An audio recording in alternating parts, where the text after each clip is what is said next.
E o ministro do Meio Ambiente, Ricardo Salles, revogou um ato do Ministério de abril deste ano, que na prática poderia cancelar infrações ambientais na Mata Atlântica, como desmatamento e queimadas, e regularizava invasões do bioma até julho de 2008. A revogação foi publicada no Diário Oficial da União de hoje. E nós vamos falar sobre isso agora com o diretor da SOS Mata Atlântica, o Mário Mantovani. Mário, boa tarde. Oi, Denise, boa tarde. Boa tarde a todo mundo.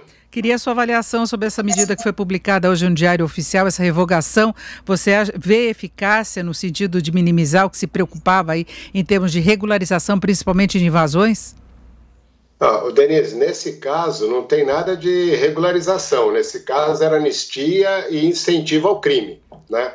Por isso que o ministro retirou. Nós tivemos dois momentos importantes. Esse despacho do ministro, que não é lei, que não é decreto, não é nada, esse despacho dizia para não cumprir a lei da Mata Atlântica, principalmente com relação aos rios, com aquelas matas ciliares, com aquela mata que protege o rio, que evita erosão, que não faz o veneno ir para lá, coisas desse tipo. Então, é uma anistia que estava sendo dada a pedido de um grupo no Paraná, né, a Federação de Agricultura do Paraná, que mais uma vez tentou aplicar esse golpe, vamos dizer assim, na Mata Atlântica. Então, não deu certo daquela vez em 2015 e não deu agora. O que era em 2015 só para pequenos proprietários, agora valia para todo mundo. Mas o mais grave disso é que o ministro mostrou que tinha problemas, ele queria passar boiada, passar de baciada, como ele falou naquela reunião do dia 22, mostrando que era um ato de infralegal que para resolver um problema de uma conta que eles têm que pagar, mais uma conta eleitoral do que uma conta de meio ambiente. E depois comprovamos esses dados que nós estamos falando com o aumento do desmatamento nas mesmas regiões onde vinham se fazer os crimes. O Atlas da Mata Atlântica, que a gente já faz há 30 anos, mostrava que a partir daquele momento que o governo já indicava que não teria fiscalização, que teria anistia como essa que o ministro quis dar, aumentou, explodiu esse desmatamento nesses lugares. E nós temos uma coisa muito mais grave, aí para a economia, inclusive, porque já está pacificada a lei da Mata Atlântica. Em 90 tinha um decreto, em 93 outro, a lei em 2006, a regulamentação em todos os estados brasileiros, todos os órgãos ambientais aplicando, não tem nenhum sentido você criar insegurança jurídica, principalmente, por exemplo, para o setor de celulose, aí 10% da nossa balança vem dessa área, hoje certificada por FSC, um avanço que tivemos na aplicação da lei, colocar sob risco para atender interesse de grupo, e grupos que a gente já sabe que já só vem prejudicando a imagem do agronegócio. E são setores que mostram que é possível você desenvolver economicamente de uma forma sustentável, preservando o meio ambiente, e esse tipo de regularização acaba estimulando, né, o desmatamento, as invasões. Isso aconteceu também na Amazônia neste ano, com discussão aí de medidas no Congresso, né? Depois nós tivemos o adiamento, exatamente pelo receio de que isso pudesse levar a um avanço muito forte, mas os resultados já são comprovados, né? Exatamente.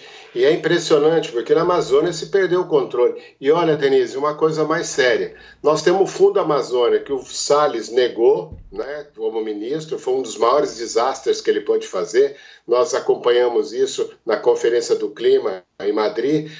Esse fundo tem mais de 1,5 bilhão à disposição, que não está sendo colocado, não pode ser usado por GLO, mas pelos estados e municípios que possam fazer processos de incentivo, de adequação do uso da floresta. Isso está abandonado e perdemos alguns bilhões da Noruega e da Alemanha. E olha que interessante, hoje nós participamos de um grande evento de impacto, de investimentos de impacto, onde se busca esse mercado, onde se busca essas questões de investimento em floresta, de investimento em biotecnologia, de investimento numa nova economia verde, como se fala, reconstrução verde, já lá fora, com esses países, e a gente está perdendo essa oportunidade por essa falta de visão. E mais do que isso, quando se faz esse tipo de desgoverno, de desgovernança, né, você acaba criando problemas que vão impactar não só no meio ambiente. Se nós estivéssemos falando de meio ambiente, era uma ilha, coisa de ambientalista, de esquerda, ideológico, como vem falando. Não, nós estamos falando de desgoverno na educação, na saúde, nas relações exteriores, nós estamos falando de problema, inclusive, de economia, de não ter essa visão do mundo que está se preparando para o pós-Covid. Então, é muito grave o que acontece e o meio ambiente, infelizmente, tem sido uma moeda de troca com o que tem de pior no Brasil, com o pior do agronegócio, com o pior do crime, com o garimpo que não deixa um centavo aqui, com os madeireiros, com aqueles que ocupam terras públicas, como foi a medida provisória 910. Então, nós estamos falando de uma desconstrução do que fez o Brasil ser o diferente de todos. Se em 70, com os militares, a gente foi para a conferência dizendo que preferia a poluição, a pobreza, e ganhamos as fábricas todas que já estavam com tecnologias superadas. Agora nós estamos fazendo a mesma coisa. Depois de passar pela Eco 92, por ter um capítulo na Constituição, de ser o país que é, pode-se dizer, onde surgiu a Conferência do Clima, onde surgiu a Conferência de Biodiversidade. Hoje nós somos o principal player ambiental do mundo, somos protagonistas e a gente está vendo um retrocesso desse tamanho. É inadmissível como nação que é mega diversa, que tem vamos dizer que não é um país de potência que vai ser ambiental, uma potência futura, mas é uma biopotência que está aí e a gente não está aproveitando disso que só o Brasil tem no Concerto das Nações.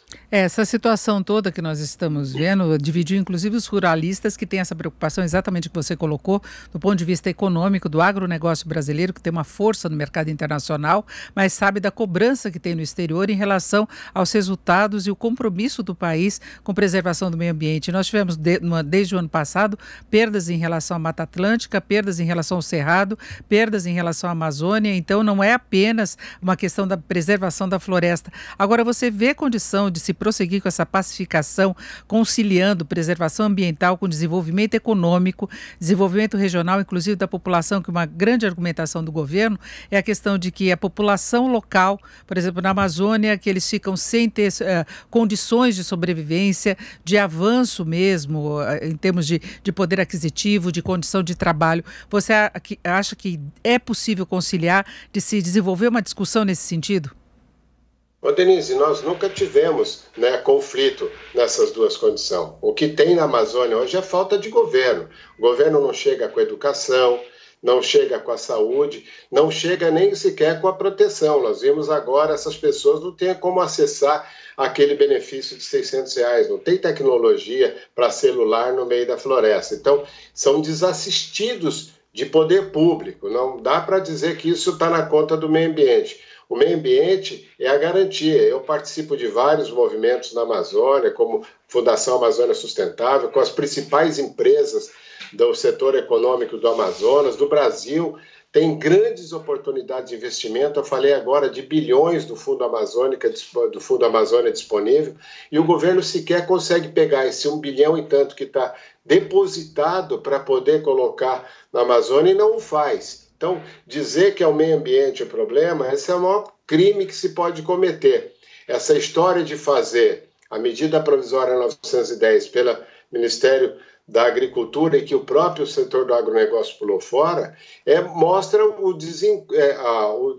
vamos dizer, um desencontro de políticas. Nós estamos aí fomentando com o Ministério da Agricultura a ocupação de terras indígenas, a ocupação de terras não destinadas, como se fala a antiga terra devoluta, que é minha, sua, que é um lugar que podia ser aí feito florestas nacionais e colocado para ser explorado com certificação de FSC, com todas essas histórias.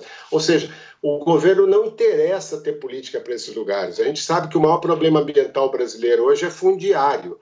E essas pessoas que estão lá no garimpo, por exemplo, aqueles que estavam lá com aquelas máquinas dentro do garimpo, uma máquina daquela custa mais de R$500 mil, não é pequenininho que está fazendo aquilo. Aquele cara que foi pego lá é bucha de canhão, um cara que é usado pelo crime, como é numa favela, como é que é numa ocupação no morro aqui.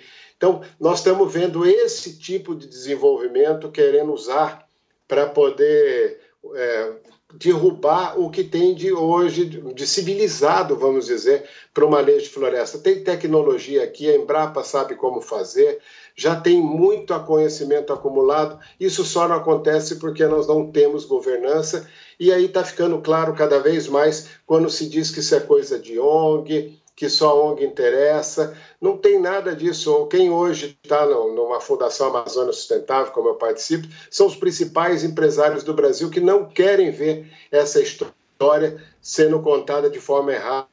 Nosso grande ativo é a Amazônia. Nenhum país tem uma área como essa para poder colocar como ativo. Imagina um dia que a gente estiver soltando 1 tonelada de soja num navio para levar para a China e dizer, ó, aqui você tem 80% de reserva legal, aqui você tem biodiversidade, aqui você tem água protegida.